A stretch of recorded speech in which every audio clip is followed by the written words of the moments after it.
તો અમદાવાદમાં ગીતા મંદિર પાસેના આરોગ્ય ભવનમાં અરજદારોની લાઈનો લાગી। શાળામાં અપાર આઈડી માટે દબાણ કરતા આધાર કાર્ડના ફેરફાર કરવા વાલીઓ મજબૂર બન્યા છે। આધાર કાર્ડ અને જન્મના પ્રમાણપત્રમાં નામ સમાન ન હોવાથી લોકોને હાલાકી થઈ રહી છે। લોકોને સોગંદનામું લઈને આવવા માટે ફરજ પડાઈ રહી છે। ત્યારે સ્ટેન્ડિંગ કમિટીમાં સોગંદનામાને લઈને થયેલા નિર્ણયથી અવગણાઓ પણ થઈ રહી છે। ત્યારે વહેલી સવારથી જ લાઈનમાં ઉભા રહેતા લોકોના કામ નથી થઈ રહ્યા। નાના એવા સુધારા માટે લોકો ધક્કા ખાવા માટે મજબૂર બન્યા છે। બોર્ડની પરીક્ષાના ફોર્મ ભરાઈ ગયા હોવાથી વાલીઓ ચિંતાતુર છે। કંટાળેલા અરજદારોની સરકારને પ્રક્રિયા સરળ કરવા માટે આ વાલીઓ રજૂઆત કરી રહ્યા છે।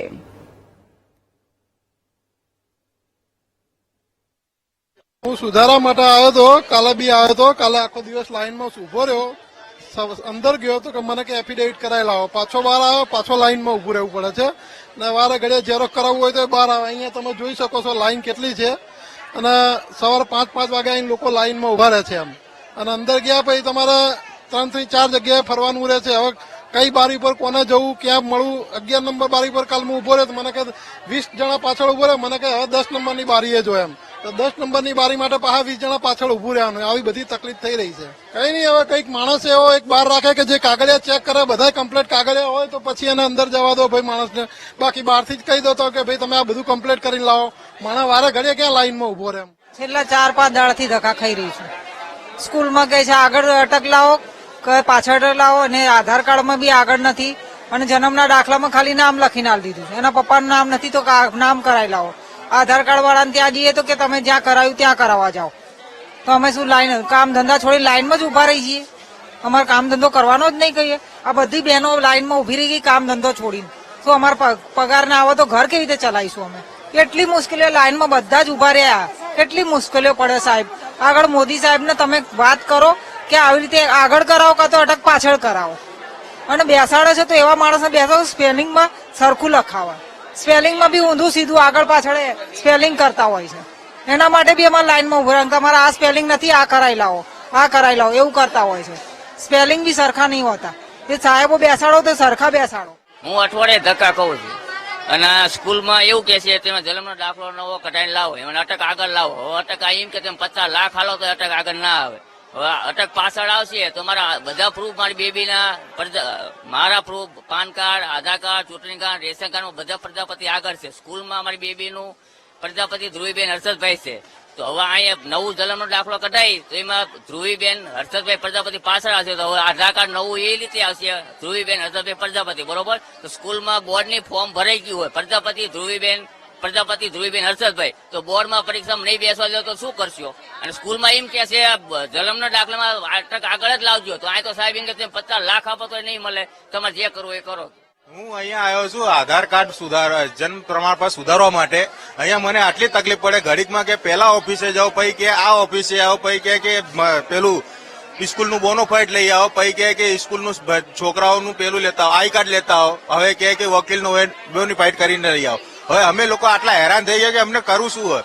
પેલા કે નામ આગળ આવશે, પછી ફાધરનું નામ પાછળ આવશે, પછી અટક આગળ આવશે, પાછળ આવશે, આધાર કાર્ડમાં કે આગળ આવશે, અને જન્મ દાખલામાં કે પાછળ આવશે। હવે અમને કન્ફ્યુઝ થાય કે અમે શું કરીએ? આમાં એફિડેવિટ માંગે છે કે એફિડેવિટ જોઈએ, અને 500 રૂપિયાનું એફિડેવિટ કરાવવાનું, 1000 રૂપિયાનું દાડો પાડવાનું અમને, અને 500 રૂપિયાનું એફિડેવિટ કરાવવાનું। સ્ટાફ પૂરતો છે સાહેબ, હવે તો અમને અંદર જવા જ નહીં દેતા કે શું તકલીફ છે?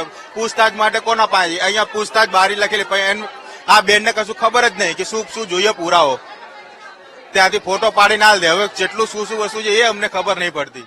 ઈ કેવાયસી અને અપાર આઈડી બનાવવા માટે હવે લોકોને જે છે તે ધક્કા ખાવાનો વારો આવે છે। આપણે હું દ્રશ્યો બતાવવા માંગીશ ગીતા મંદિર પાસે આવેલા આરોગ્ય ભવનના દ્રશ્યો છે કે જ્યાં વહેલી સવારથી જ લોકો લાઈનમાં ઉભા રહ્યા છે, કારણ કે જે રીતે ઈ કેવાયસી અને અપાર આઈડી બનાવવા માટેનો જે પરિપત્ર કરવામાં આવ્યો હતો ને તેના બાદ જ જે છે તે હવે લોકોએ જન્મના દાખલા અને આધાર કાર્ડમાં જે નામ છે તે સમાન ન હોવાથી હવે સુધારવા માટે લોકો અત્યારે લાઈનમાં ઉભા રહ્યા છે, અને જે એ પ્રમાણેની મુશ્કેલી છેલ્લા કેટલાક સમયથી લોકોને પડી રહી છે, તેના કારણે અનેક હાલાકીઓ લોકોને ભોગવવી પડી રહી છે। લોકો ધંધા રોજગાર છોડીને એ નામ અને જન્મના દાખલાના નામ સુધારણા માટે આવી રહ્યા છે, કારણ કે ઘણા લોકોને જન્મના દાખલામાં નામ આગળ હોય તો આધાર કાર્ડમાં નામ પાછળ હોય, અને તેના જ કારણે સુધારવા માટે અહીંયા વહેલી સવારથી જ લાંબી કતારો જોવા મળી રહી છે. આ માત્ર આજના દ્રશ્યો નહીં, પરંતુ છેલ્લા ઘણા દિવસથી આ રીતની સમસ્યા લોકોને ભોગવવી પડી રહી છે. અને એક માંગ જે છે તે લોકો કરી રહ્યા છે કે વહેલી તકે આ સમસ્યાનું નિરાકરણ આવે અને જેના કારણે જે મુશ્કેલી પડી રહી છે તેનો હલ કરવામાં આવે. જો કે ગઈકાલે સ્ટેન્ડિંગ કમિટીની બેઠક મળી હતી, જેમાં એક નિર્ણય લેવાયો છે કે સ્ટાફ પણ જે જન્મ અને આધાર કાર્ડના સુધારવા માટેનો જે સ્ટાફ છે તે પણ વધારવામાં આવશે, પરંતુ ક્યારે વધારવામાં આવશે તે પણ એક મોટો સવાલ છે. જો વહેલી તકે સ્ટાફ વધારવામાં નહીં આવે તો અનેક લોકોને જે છે તે આ રીતે જ લાઈનમાં ઉભા રહેવાનો વારો આવશે. તેમજ જે જન્મના અને આધાર કાર્ડના નામ માટે જે સુધારો કરવામાં આવે છે તેના માટે એફિડેવિટ જરૂરી હતું ને જે એફિડેવિટ જરૂરી ન હોવાનું પણ ગઈકાલે સ્ટેન્ડિંગ કમિટીની બેઠકમાં નિર્ણય લેવામાં આવે છે કે કોઈ પણ પ્રકારનું એફિડેવિટ નહીં કરવામાં આવે, કરેલું હોય તો પણ નામ અને જે છે તે સુધારી આપવામાં આવશે. પરંતુ હજી સુધી અહીંયા તેનું કોઈ પણ પ્રકારનું ઇમ્પ્લિમેન્ટ ન થયું હોય તેવા દ્રશ્યો સામે આવી રહ્યા છે. કારણ કે જો કે પોસ્ટર પણ લગાવવામાં આવે છે કે એફિડેવિટની જરૂર નથી, છતાં પણ જે લોકો અહીંયા નામ અને અટક સુધારવા માટે આવી રહ્યા છે તે લોકો પાસેથી એફિડેવિટ પણ માંગવામાં આવી રહ્યું છે. એટલે ક્યાંક ને ક્યાંક એએમસીએ જે નિર્ણય લીધો છે કે સ્ટેન્ડિંગ કમિટીની બેઠકમાં કે એફિડેવિટની જરૂર નથી, છતાં પણ અહીંયા લોકો પાસેથી એફિડેવિટ માંગવામાં આવી રહ્યું છે. અને તેમજ એક નિર્ણય લેવામાં આવ્યો હતો કે સ્ટાફ પણ વધારવામાં આવશે, ત્યારે સ્ટાફ ક્યારે વધારવામાં આવશે તે હવે જોવાનું રહેશે. કેમેરામેન રાજેશ ગઢવી સાથે અપૂર્વ સિસોદિયા, વીટીવી ન્યૂઝ, અમદાવાદ.